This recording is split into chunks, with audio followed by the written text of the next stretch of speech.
아마 성령예배 오실 때 여러분들은 선택을 해서 이 자리에 나오셨을 것입니다. 왜냐하면 우리는 항상 선택을 하기 때문이죠. 예배를 참석할까? 참석하지 말아야 될까? 아니면 점심은 무엇을 먹어야 할까? 저녁은 또 무엇을 먹어야 할까? 우리의 삶에 대해서 끊임없이 고민하고 선택을 합니다. 어떤 삶을 살고 어떻게 살아야 할지 매일매일 깊은 생각을 하고 결정을 하죠. 왜 우리가 이런 고민을 할까요?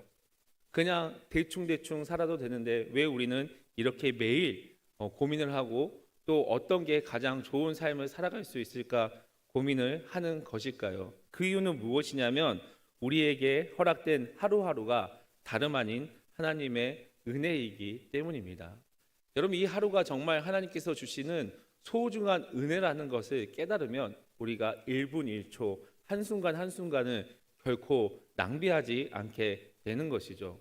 오늘 박주선 목사님 말씀처럼 그 필리핀 선교사님이 1분마다 하나님을 생각하고 예수님을 생각하는 삶을 살아갈 수 있는 방법이 무엇이냐?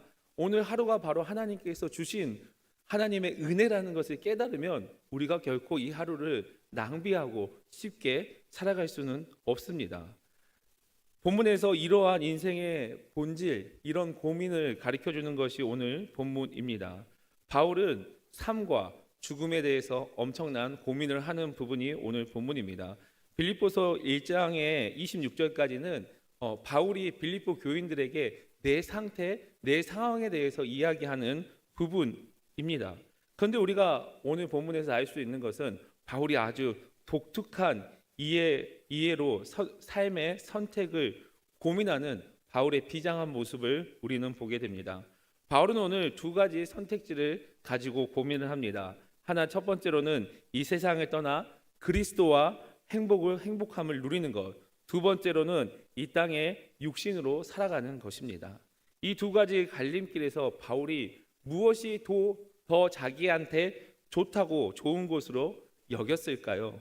오늘 본문에 읽었듯이 사도 바울은 그냥 떠나서 주님과 함께 있는 것이 훨씬 좋다라고 이렇게 고백을 합니다. 그럼에도 불구하고 바울은 빌립보 교회 성도들에 대해서 알고 있었고 또 빌립보 성도들과 함께 있는 것이 훨씬 그 성도들에게 유익이 되는 것을 알기 때문에 자신이 남아있는 것이 유익이라고 이야기를 합니다. 먼저 하나님과 함께 있는 것, 그리스도와 함께 있는 첫 번째 부분에 대한 말씀인데요. 오늘 본문 23절 말씀 다 같이 읽어보겠습니다. 시작. 내가 그 둘 사이에 끼어 있으니 차라리 세상을 떠나서 그리스도와 함께 있는 것이 훨씬 더 좋은 일이라 그렇게 하고 싶으나. 아멘. 사도 바울과 같은 가치관을 오늘 본문에서 발견하게 됩니다. 그런데 여러분, 사도 바울과 같은 가치관을 가지고 사는 사람을 우리는 만날 수 있을까요? 만약에 이 시대에 사도 바울과 같은 그 삶을 가지고 가치관을 가지고 삶을 살아가는 사람이 있다면 아마 이 시대에 존경받는 인물, 이 시대에 하나님의 은혜를 끼치는 인물로 우리는 바라보게 될 것입니다. 과연 이 시대에 그런 인물은 존재할까요? 이런 가치관을 가지고 있는 사람은 우리 곁에 있을까요? 아니면 우리가 죽기 전에 이러한 가치관을 가지고 있는 하나님의 백성을 만날 수 있을까요? 반대로 우리는 과연 사도 바울과 같은 이러한 가치관을 가지고 살고 있는지 확인해 봐야 될 부분이 있습니다. 대부분의 사람들은 오래 먹고 잘 살자, 오래오래 살자라는 이런 가치관을 가지고 있습니다. 그래서 오늘 하나님과 동행했던 그 에녹이 우리의 삶에 모범이 될 거라고 기도하시는 분도 있을 줄 모르겠습니다. 하나님이 나를 그냥 죽지 않은 그곳에서 불러주셨으면 너무 좋겠다라고 그렇게 바라보시는 분들도 있을 것입니다. 그런데 사도 바울은 전혀 다른 가치관을 가지고 있죠. 23절에 내가 그 둘 사이에 끼어 있으니라고 이렇게 이야기를 합니다. 22절에 언급한 대로 육신으로 살아갈 것이 아니면 세상을 떠나 육신으로 살 것인지 아니면 세상을 떠나 그리스도와 교제할 것인지 그 선택에 기로에 놓인 게 지금 사도 바울의 상황입니다. 여기서 끼어 있다라는 의미는 양쪽으로 포위되어서 옴짝달싹할 수 없는 그런 상황, 매우 절박한 상황의 상태를 말합니다. 오늘 이 사도 바울의 모습이, 이 사도 바울이 이러한 선택에서 갈등하는 그 모습을 실감나게 보여줍니다. 한편으로는 세상에 고통 없는 그리스도와 함께 있는 그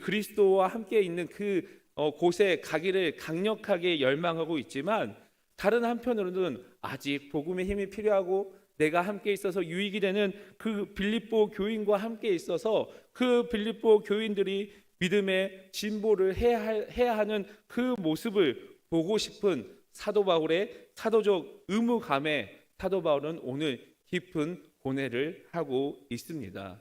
우리가 사도 바울 생각하면 어떻습니까? 대단하신 분, 존경해야 될 분, 과연 우리가 따라갈 수 있을까라는 이런 생각을 하게 되는데, 오늘 본문은 참 사도 바울의 인간적인 면을 볼 수 있는 부분입니다. 우리가 생각하는 것보다 항상 어려운 것을 생각하고 우리가 결코 결단할 수 없는 부분을 결단했던 그 사도 바울 삶의 고민과 갈등이 나타나는 부분이 오늘 본문입니다.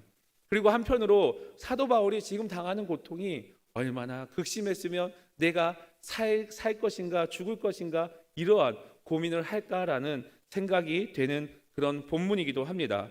사도 바울은 고린도후서 5장 1절에서 이런 말씀을 했는데요. 우리 고린도후서 5장 1절 말씀 다 같이 읽어보겠습니다. 시작. 만일 땅에 있는 우리 장막이 무너지면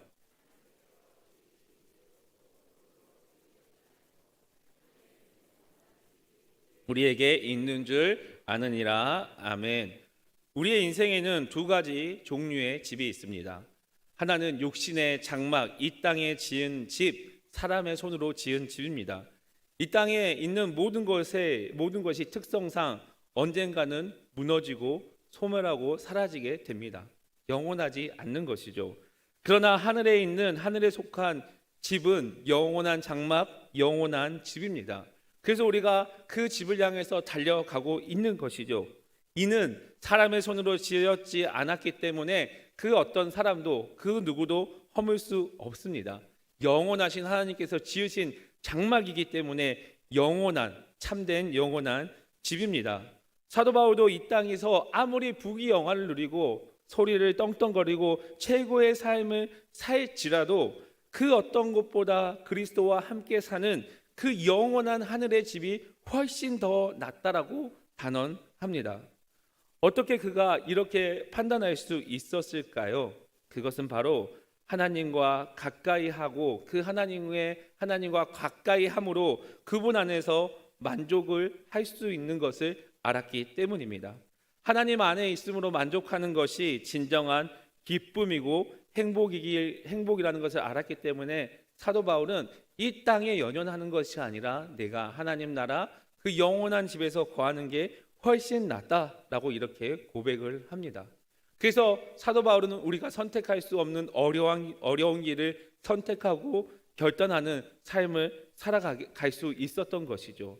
이러한 사도 바울의 모습이 하나님께 가장 큰 영광을 돌릴 수 있는 그리스도인의 모습이라는 것을 기억하시길 바랍니다.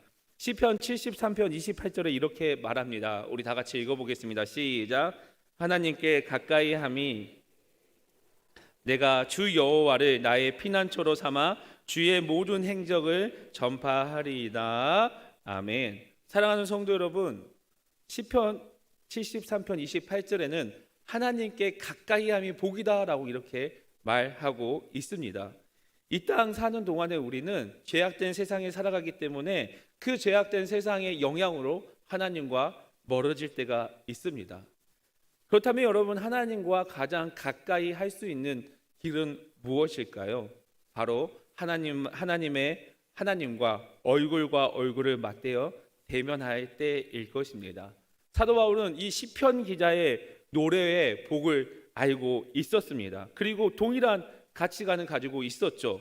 그래서 하나님과 멀어진 이 세상보다는 하나님과 가까이 하는 그 하나님의 나라가 훨씬 더 큰 복이라는 것을 사도 바울은 깨닫고 있었습니다. 그래서 이 땅에서 살아가는 것보다, 이 땅에서 허덕이고 살아가는 것보다 하나님의 나라가 훨씬 좋은 나의 선택으로 여겼습니다. 이러한 가치관, 이러한 올바른 판단력이 우리에게 있어야 합니다. 사랑하는 성도 여러분, 사도 바울처럼 영적인 가치관, 올바른 판단력을 가지시는 저와 여러분이 되시기를 예수님의 이름으로 축복합니다. 이러한 가치관을 가지면 어떠한 은혜가 우리에게 있을까요? 사도 바울과 같은 가치관을 가질 때 우리는 어떠한 하나님의 은혜를 누릴 수 있을까요? 그것은 바로 세상의 근심과 걱정에서 벗어날 수 있습니다. 참으로 놀라운 축복이죠. 우리가 걱정하지 않고 살아가는 것, 근심하지 않고 살아가는 것, 놀라운 복입니다. 왜 그럴 수 있을까요? 주님과 함께 영원한 생명을 누릴 수 있는 곳, 그곳에 하나님과 가까이 가는 것이 그야말로 그리스도인이 누릴 수 있는 최고의 복입니다. 그러나 이러한 가치관으로 살기로는 결코 쉽지 않습니다. 왜냐하면 우리는 여전히 근심 걱정을 하기 때문입니다. 왜 우리가 근심 걱정할까요? 근심 걱정하는 이유는 무엇이냐면 아직도 우리가 하나님과 함께하는 것이 최고의 복이다, 풍성한 은혜를 누리는 방법이 하나님과 함께하는 것이라는 것을 깨닫지 못한 우리의 연약한 부분, 우리의 나약한 부분입니다. 그렇기 때문에 여러분, 우리는 사도 바울과 같이 이런 가치관, 이런 영적인 판단력을 갖기 위해서 끊임없이 노력해야 한다는 것을 기억하시길 바랍니다.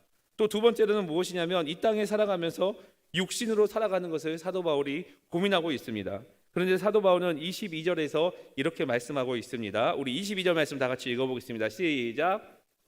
만일 육신으로 사는 이것이 내일의 열매일진데 무엇을 선택할지는 나는 알지 못하노라. 아멘.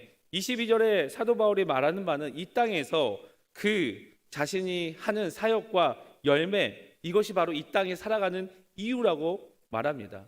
왜 사도 바울은 이 땅에 살기를 선택을 했을까요? 그 어려움과 고통이 자기 앞에 있지만 하나님 나라에 가서 편한 그 삶을 누릴 수 있는 그런 상황에 왜 꼭 이 땅에 살기를 소망했을까요? 사도 바울은 단순히 이 땅에 살아가는 것을 원하지 않았습니다. 그의 삶의 목적은 무엇이냐면 하나님께서 주신 그 사명을 넉넉히 충실히 감당하며 살아가는 것이 사도 바울의 삶의 목적이었습니다. 오늘 본문에 말했던 것처럼 내 일이 열매일진데 라고 이런 이 열매, 사도 바울이 가졌던 이 사명의 열매를 가지고 하나님께 돌려드리는 것, 하나님께 영광 돌려드리는 것이 사도 바울이 이 땅에 살아가는 온전한 이유이고 목적이었습니다. 여러분, 우리가 이 땅에 살아가는 게 하나님의 나라를 위해서, 하나님의 나라의 모든 열매를 위해서 살아간다면 얼마나 좋겠습니까? 얼마나 아름다운 고백입니까? 그러면 여러분, 이 땅에 육신으로 살아가는 것이 사도 바울은 어떠한 유익이냐? 그 유익이 24절에 있는데요. 우리 24절 말씀 다 같이 읽어보겠습니다. 시작. 내가 육신으로 있는 것이 너희를 위하여 더 유익하니라. 아멘. 앞선 23절에 사도 바울은 자신의 개인적으로서 세상에 살며 복음의 열매를 전하는 것보다는 그냥 육신을 떠나 하나님 나라 그리스도와 함께 있는 것이 훨씬 좋다고 밝혔습니다. 23절까지 그렇게 밝혔으나 24절부터 26절에는 빌립보 성도들을 위해서 그 성도의 영적 유익을 위해서 내가 육신을 가지고 이 땅에 살아가는 것이 훨씬 더 유익하다라고 이렇게 고백합니다. 그리고 또한 빌립보 교인들과 함께 머물 것을 확신하고 온 힘을 다해 바울은 고백합니다. 24절에 너희를 위하여 더 유익하리라라고 이렇게 말합니다. 더 유익하다라는 것은 무엇이냐면 비교급으로 내가 하나님의 나라에서 하나님과 그리스도와 교제하는 것보다 내가 이 땅에서 빌립보 교인들과 함께 있는 것이 훨씬 낫다라는 이야기를 하는 것이죠. 빌립보 교인은 사도 바울은 자신의 관점으로 보는 것이 아니라 하나님의 관점으로 보았고 또 빌립보 교인들을 향한 그 마음을 가지고 빌립보 교인들과 함께 있는 게 더 좋다라고 이렇게 고백합니다. 여러분, 빌립보 교회는 잘 세워졌습니다. 하지만 연약한 상태이고 빌립보서 이후에 또 연약함이 온전히 드러납니다. 그래서 사도 바울은 지금 빌립보 교회가 자신이 더 필요하다라는 그 마음을 자신에게 두고 있었습니다. 개인적인 바람보다 빌립보 교회의 필요성을 우선으로 두었죠. 이는 사도 바울이 빌립보 교회를 얼마나 깊이 사랑하고 얼마나 깊이 생각하는지를 여실히 보여주는 장면입니다. 사랑하는 성도 여러분, 그러면 우리의 모습은 어떻습니까? 우리 교회, 내가 속해 있는 사랑방, 내가 속해 있는 공동체에 우리는 어떠한 모습으로 나타나고 있습니까? 나의 모습이, 우리 초청의 모든 성도 여러분들의 모습이 모든 공동체의 유익이 되시기를 소망합니다. 본문에서 말하는 하나님의 백성, 하나님의 백성의 핵심은 무엇이냐면 이 세상에 살아가면서 다른 사람에게 유익이 되는 것이죠. 이웃에게 유익이 되고 이웃에게 우리가 속해 있는 그 이웃에게 유익되는 삶을 살아라고 이렇게 이야기를 합니다. 그러면서 사도 바울이 왜 내가 이 땅에 존재하는 게 빌립보 교회에 유익이 되는지 25절에서 말하고 있는데요. 우리 25절 말씀 다 같이 읽어보겠습니다. 시작. 내가 살 것과 너희 믿음의 진보와 기쁨을 위하여 너희 무리와 함께 거할 이것이 아노니. 아멘. 25절에 보니까 내가 이곳에 있는 게 너희의 믿음의 진보 그리고 기쁨을 위하여 살 것이라고 확실히 사도 바울이 이야기합니다. 믿음의 첫 번째로는 믿음의 진보입니다. 사도 바울이 살아가야 될 목적이 무엇이냐? 빌립보 성도들과 함께 있어야 할 이유와 목적이 무엇이냐면 바로 빌립보 교인들의 믿음의 진보입니다. 믿음의 진보는 사랑, 지식, 의의 열매를 맺어서 영적인 성장하는 단계를 말합니다. 그리고 두 번째로는 믿음의 진보로 오는 기쁨입니다.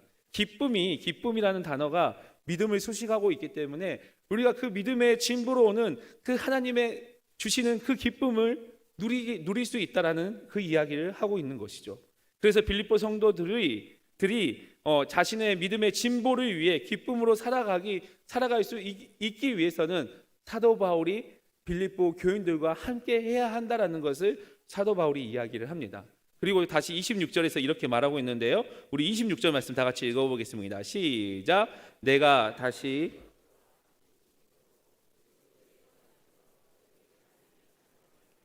풍성하게 하려 함이라. 아멘. 사도 바울이 빌립보 교인과 같이 있는 것이 어떤 유익이냐? 나로 말미암아 그 풍성하게 함이라, 자랑이 풍성하게 함이라라고 이렇게 이야기를 합니다. 자랑이 풍성하다. 여러분, 빌립보 교인들에게는 사도 바울이 자랑거리였습니다. 자랑이었습니다. 그렇다면 여러분, 우리의 자랑은 무엇입니까? 여러분, 우리가 자랑해야 될 것이 무엇입니까? 이제 하반기부터 사랑방 모임이 시작되는데 우리 사랑방이 우리의 자랑이 되어야 합니다. 우리 사랑방 한번 와봐. 얼마나 좋은 우리 목자님이 있는지 알아? 우리 목자님이 얼마나 우리를 기쁨으로 섬겨주는지 알고 있어요? 라고 이렇게 자랑할 수 있어야 되죠. 또 우리의 자랑이 무엇입니까? 우리 교회의 자랑이 무엇입니까? 영권 회복 특별 새벽 기도회가 우리 교회에 있습니다. 그냥 여름 사역 끝나고 그냥 지나가는 이 시점에 하나님의 그 영권을 회복하자는 그 담임 목사님의 마인드를 우리는 깨닫고 우리가 우리 교회의 자랑을 주변 사람들에게 알릴 수 있어야 합니다. 이게 바로 우리 교회의 자랑입니다. 또 그렇다면 우리 교회의 자랑이 또 뭐가 있겠습니까? 바로 온가족 금요 철야입니다. 온가족 금요 철야 무엇입니까? 우리가 온 가족이 모여서 기도하자. 그래서 정말 좋은 강사님들 고심하고 고심해서 우리가 함께 모여서 기도하고 예배하기 위해서 이렇게 준비하는 믿음의 자랑거리입니다. 이게 우리의 자랑입니다. 여러분 자랑하시길 바랍니다. 분명히 자랑거리가 되고 그 자랑거리로 만들어질 것을 확신하고 자랑하시길 바랍니다. 사도 바울이 빌립보 교회에서 자랑할 수 있었던 것은 무엇이냐면 사도 바울로 인한 그 빌립보 교회 안에 교제였습니다. 여러분 교제가 풍성해지면 자랑이 풍성해질 수밖에 없습니다. 그리스도 안에 있는 사람이 우리 곁에 함께 있고 우리 사랑방에 함께 있으면서 교제한다면 여러분 그 사랑방은 자랑이 자랑하지 말라고 해도 자랑할 수밖에 없는 그러한 사랑방이 될 수밖에 없습니다. 이러한 사랑방이 모여서 우리의 교구를 만들고 이런 교구가 우리 초청교회를 만들어 간다는 것을 기억하시길 바랍니다. 여러분, 이러한 자랑거리가 가득하면 돈도 필요 없고 명예도 필요 없고 학벌도 따지지 않는 믿음의 공동체가 세워진다는 것을 마음에 새기시길 바랍니다. 그래서 여러분, 우리 사랑방이 우리 초청 모든 교회 성도님들이 자랑이 되고 감격이 되고 기쁨을 만들어 가시는 우리 초청의 모든 성도님들이 되시기를 예수 그리스도의 이름으로 축복합니다. 사도 바울이 이러한 가치관을 가진 사도 바울이 고린도전서 10장 33절에 이렇게 고백합니다. 우리 고린도전서 10장 33절 다 같이 보겠습니다. 시작. 나와 모든 일에 모든 사람을 자신의 유익을 구하지 아니하고 많은 사람의 유익을 구하여 그들로 구원을 받게 하라. 아멘. 나의 유익이 아니라 타인의 많은 사람의 유익을 구해야 한다라고 사도 바울이 말합니다.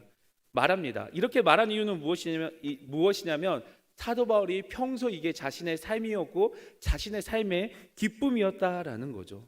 내가 이렇게 살았으니 고린도 교회 성도들에게 이렇게 고백을 합니다. 내 유익대로 사는 것이 아니라 타인의 기쁨이 되는 삶을 살아보자라고 이렇게 고백합니다. 우리 옆 사람과 이렇게 고백할까요? 내 유익이 아닌 타인의 기쁨을 위해 살아갑시다. 이 아닌 타인의 기쁨을 위해 살아갑시다. 우리 인사 안 하신 반대편 사람을 보고 내 유익이 아닌 타인의 기쁨을 위해 살아갑시다. 네, 내 마음대로 살아가는 것이 아니라 타인의 기쁨, 타인의 유익을 위해서 살아가는 게 사도 바울의 모습이었습니다. 사도 바울이 이렇게 구체적으로 말하는 이유는 무엇이냐면요, 믿음의 진보, 그 기쁨, 그 풍성함, 이 세 가지가 사도 바울의 기쁨이었고 빌립보 교회에 가득하기를 원했기 때문이었습니다. 이러한 삶을 살았던 사도 바울이 우리 신앙의 거울이어야 합니다. 우리 신앙의 거울이 되어야 합니다. 여러분, 우리의 삶을 사도 바울의 그 신앙의 거울에 비춰보시길 바랍니다. 그리고 우리가 그 사도 바울처럼 살아가기 위해서 노력하시기를 바랍니다. 우리 주변의 사람들에게 기쁨이 되어야 하고 우리 주변 사람들을 위해 기쁨의, 믿음의 진보의 촉매저의 역할을 감당하시길 바랍니다. 그러면 우리 공동체가 자랑이 풍성해지고 그리스도 안에서 더욱 믿음으로 자라나게 될 것입니다. 그러면 우리 공동체에 기쁨이 충만해지고 하나님께서 주시는 그 풍성한 은혜를 누릴 수 있다는 것을 기억하시면서 그러한 은혜를 누리시기를 예수님의 이름으로 축복합니다. 본문에서 사도 바울이 지금 당장 하나님께 가는 게 더 좋다고 하지만 빌립보 교회에 이렇게 머물러 있어야 될 이유, 이러한 비슷한 말을 고린도후서 5장 8절 9절에서 이야기했습니다. 우리 고린도후서 5장 8절 9절 말씀 다 같이 읽어보겠습니다. 시작. 우리가 담대하여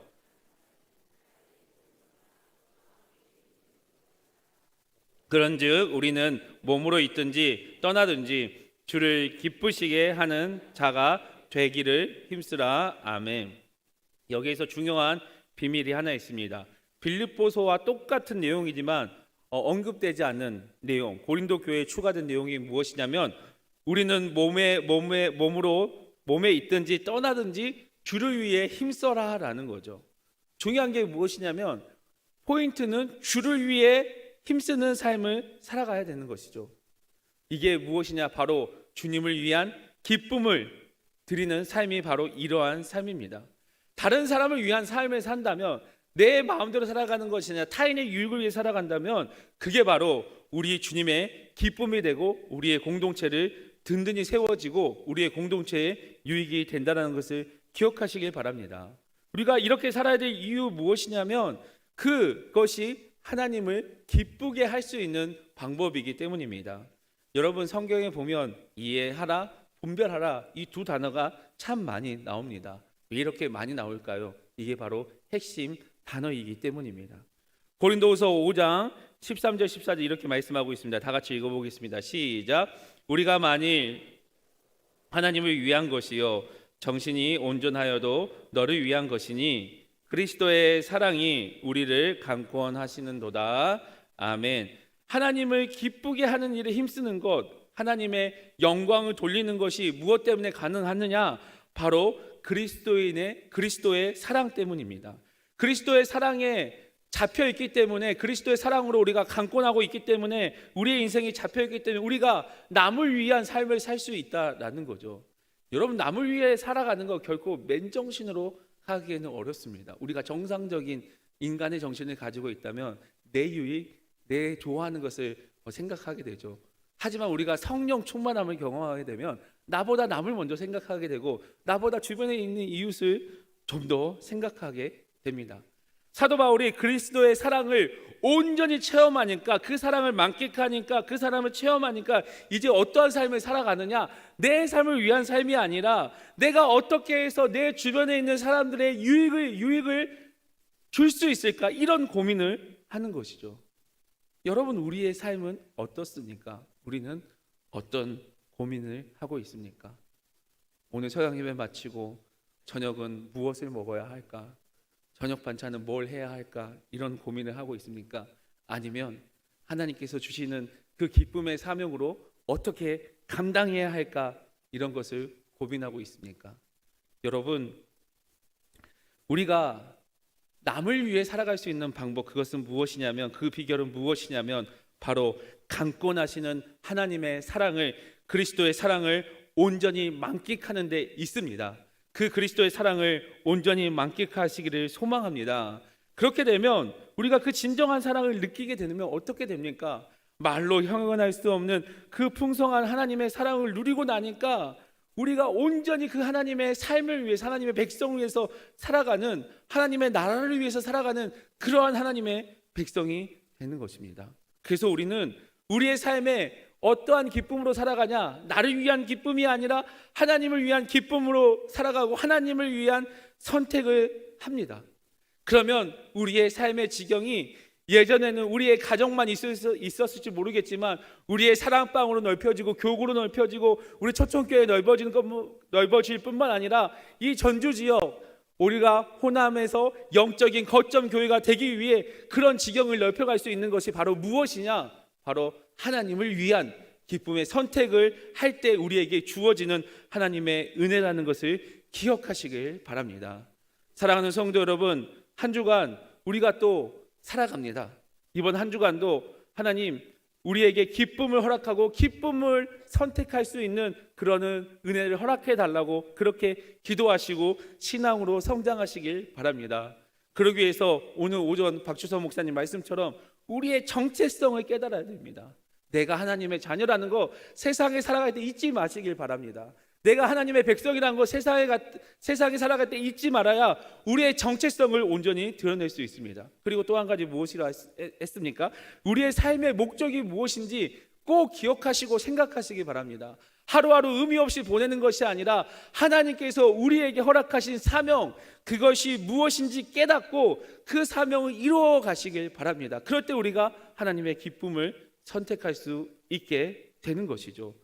특별히 9월 1일부터 시작되는 영권 회복 특별 새벽 기도회를 통하여서 우리가 하나님의 백성으로서의 정체성을 깨닫고 삶의 목적을 회복하시길 바랍니다. 그래서 우리가 모이는 공동체마다, 우리가 있는 그곳마다 자랑이 가득하고 자랑이 풍성해져서 우리가 있는 그곳이 하나님의 나라, 그리스도와 함께 있는 그 사랑을 풍족히 누리고 만끽하게 만들어가는 우리 초청의 모든 성도님들이 되시기를 예수 그리스도의 이름으로 간절히 축복합니다.